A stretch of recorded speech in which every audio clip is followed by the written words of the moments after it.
হিলি স্থলবন্দর দিয়ে বেড়েছে ভারত থেকে বিভিন্ন পণ্য আমদানি। তবে আমদানি কমার অজুহাতে কিছুটা দাম বেড়েছে পেঁয়াজের। এ নিয়ে জানাতে হিলি স্থলবন্দর থেকে যুক্ত হয়েছেন সহকর্মী সোহেল রানা। সোহেল, জানাবেন যে পরিসংখ্যান তো বলছে আমদানি বেড়েছে, যদি দাম না কমান ব্যবসায়ীরা সেক্ষেত্রে পাইকারি বাজারে কোনো ধরনের তদারকি দেখছেন কিনা?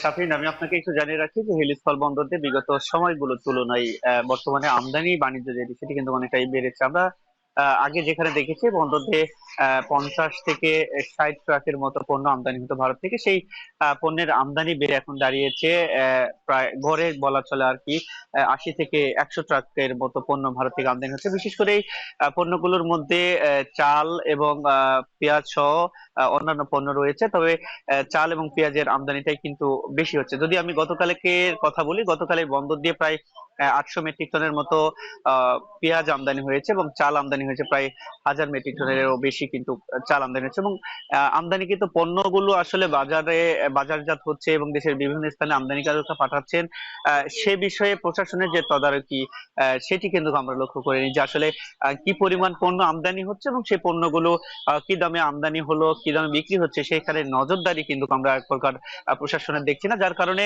বলা চলে যে সামনে রমজানকে কেন্দ্র করে হয়তো দাম বাড়ার একটা সম্ভাবনা থাকবে, কারণ এই তদারকি যদি না থাকে তাহলে হয়তো দাম বাড়ার সম্ভাবনা রয়েছে। আরেকটি বিষয়, সেটি হচ্ছে গত কয়েকদিন ধরে এই বন্দর দিয়ে পেঁয়াজের যে আমদানি সেটি কিছুটা কমেছে। এই আমদানির কমার অজুহাতে কিন্তু পেঁয়াজের দামও কিছুটা বেড়েছে। আমি সপ্তাহের ব্যবধানে যদি বলি, কেজিতে 5 টাকা পেঁয়াজের দাম বেড়েছে। যেখানে গত সপ্তাহে 50 থেকে 55 টাকা প্রতি কেজি পেঁয়াজ বিক্রি হচ্ছে, সেটি আজকে বর্তমানে বিক্রি হচ্ছে 55 থেকে 60 টাকা কেজি দর, অর্থাৎ পেঁয়াজের দাম কিন্তু 5 টাকা বেড়েছে। সব মিলিয়ে বলা চলে যে হিলি স্থল বন্দর দিয়ে আমদানি রপ্তানি বাণিজ্য সেটি কিন্তু স্বাভাবিক রয়েছে এবং তদারকি আমরা দেখছি না তেমন একটা।